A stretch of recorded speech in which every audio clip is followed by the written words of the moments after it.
Pemirsa, jumlah orang miskin di Indonesia terus meningkat sejak pandemi COVID-19 melanda tanah air mulai Maret 2020. Badan Pusat Statistik mencatat jumlah penduduk miskin di Indonesia pada bulan Maret 2021 mencapai 27,54 juta orang. Namun belakangan, Kementerian Sosial memutuskan menghapus 9 juta lebih warga miskin dari daftar penerima BPJS Kesehatan di tengah pandemi. Menteri Sosial Tri Risma hari ini menjelaskan penghapusan tersebut dilakukan karena hasil verifikasi ulang terhadap data penerima bantuan. Awalnya, Risma menetapkan jumlah orang miskin sebagai penerima bantuan di BPJS Kesehatan mencapai 96,7 juta. Setelah dievaluasi, ternyata banyak perubahan data warga, mulai dari warga yang meninggal dunia, penerima ganda hingga sudah mutasi. Mutasi ini artinya ekonomi warga miskin dinilai membaik karena menerima bantuan iuran sehingga kelompok ini naik status di BPJS Kesehatan menjadi kelas 1 dan kelas 2. Lalu ada jutaan warga non-data terpadu kesejahteraan sosial yang bermasalah. Risma pun menerbitkan Kepmensos nomor 92 pada pertengahan September lalu yang menetapkan 74,4 juta warga sebagai kelompok miskin penerima bantuan iuran pemerintah. Meski kekosongan 9 juta lebih akan diisi kuota baru, keputusan Risma pun menuai kontroversi di kalangan masyarakat dan pengamat.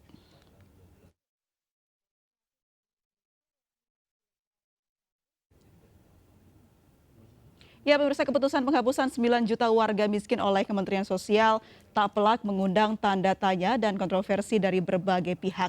Wakil Ketua MPR RI Hidayat Nur Wahid menilai keputusan di tengah pandemi COVID-19 justru akan menambah jumlah warga miskin. Kondisi COVID-19 ini ya kemungkinan besar sih bukan akan menghadirkan jumlah orang miskin yang berkurang, justru akan menghadirkan jumlah warga yang berhak untuk mendapatkan bantuan kesejahteraan sosial yang justru bertambah.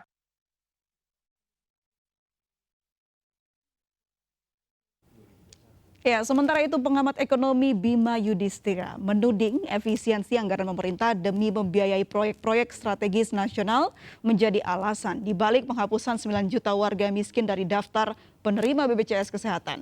Terlebih penerimaan pajak masih dan pemulihan ekonomi nasional di tengah pandemi masih belum optimal. Problemnya utamanya adalah soal efisiensi di dalam anggaran pemerintah. Kebutuhan untuk proyek-proyek besar misalnya pembangunan ibu kota baru, proyek infrastruktur. Artinya ini kan jangan sampai terhenti. Yang dikorbankan apa? Yang paling bisa dilakukan pemerintah adalah memotong banyak sekali bantuan sosial atas nama verifikasi data, tapi intinya adalah mengurangi beban dari BPJS Kesehatan, anggaran kesehatannya berkurang. Yang akan kena dampak adalah masyarakat yang rentan miskin dan miskin. Pemirsa, warga miskin tanpa jaminan kesehatan, bagaimana wakil rakyat menilai kebijakan ini? Kita telah terhubung melalui Zoom dengan Ibu Kurniasih Mufidayati, anggota Komisi 9 DPR RI, fraksi PKS. Assalamualaikum, selamat sore Ibu Kurniasih. Waalaikumsalam warahmatullahi wabarakatuh. Selamat sore, salam sehat Mbak. Salam sehat Ibu Kurniasih. Ibu, ini melihat bagaimana kebijakan Kemensos yang memangkas begitu data dari rakyat miskin di BPJS. Apakah ini dinilai terburu-buru menurut Ibu seperti apa? Ya, tentang carut-marut data BPJS, peserta BPJS Kesehatan ini sebenarnya sudah temuan dari BPKP sejak tahun 2018 ya. Kami dari Komisi 9 sudah beberapa kali melakukan rapat ya, bahkan pernah meminta ada rapat gabungan dipimpin langsung oleh pimpinan DPR RI pada saat itu, dihadirkan juga Kemensos pada saat itu ya, sebelum Kemensos yang baru, dan juga Dukcap kependudukan catatan sipil ya dihadirkan, tapi tak kunjung selesai. Nah, tiba-tiba hari ini kita beberapa waktu yang lalu kita mendapatkan informasi ya bahwa telah dihapuskan dari data kepesertaan sekitar 9 juta lebih. Yang pertama tentu saja data ini harus menjadi data yang bisa dipertanggungjawabkan ya, karena menghapus data BPJS ini tidak mudah sebegitu aja Mbak.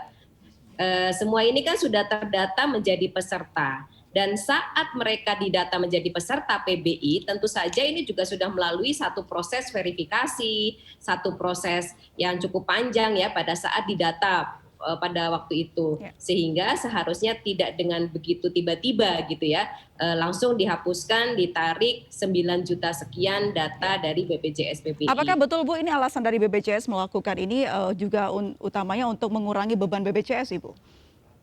Sebenarnya kalau bicara tentang defisit, kita nggak boleh bicara defisit ya terkait dengan iuran dengan dana BPJS Kesehatan. Karena kan ini kan sudah komitmen dari pemerintah membantu masyarakat yang tidak mampu ya melalui program PPI. Nah, ini yang harus dipikirkan bagaimana dari dulu kita Komisi 9 selalu meminta ada alternatif lain untuk menutup defisit, dan apakah memang benar-benar defisit.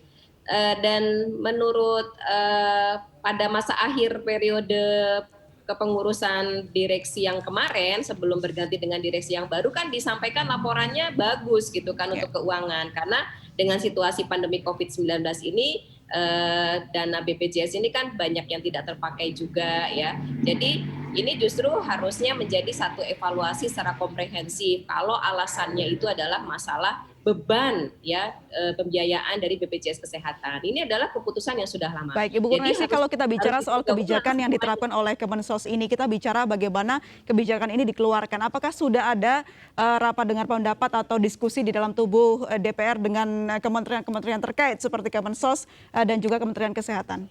Ya, kemarin terakhir sebenarnya kita mau mengadakan rapat ya Komisi 9, mengundang seluruh stakeholder, tetapi tidak jadi karena tidak ada persetujuan ya. Sehingga karena kan Komisi 9 tidak bermitra dengan Kemensos, Mbak, tapi bahwa BPJS Kesehatan menjadi mitra Komisi 9, kami selalu punya kewajiban, merasa punya kewajiban untuk terus melakukan monitoring, pengawasan, dan juga kami harus memperjuangkan manfaat untuk masyarakat ya, khususnya rakyat kecil, rakyat miskin, rakyat yang harus dibantu yang masuk dalam PBI yang dihapuskan ini. Karena kami sudah mendapatkan data juga bahwa ada betul-betul sejumlah masyarakat yang tidak mampu yang masuk dalam PBI dan dihapuskan gitu ya. Dan tapi kami juga tidak menutup menutup mata ya bahwa ada data yang harusnya tidak masuk PBI tapi juga masuk PBI. Nah, inilah yang harusnya benar-benar bisa dipertanggungjawabkan, akuntabilitasnya jelas.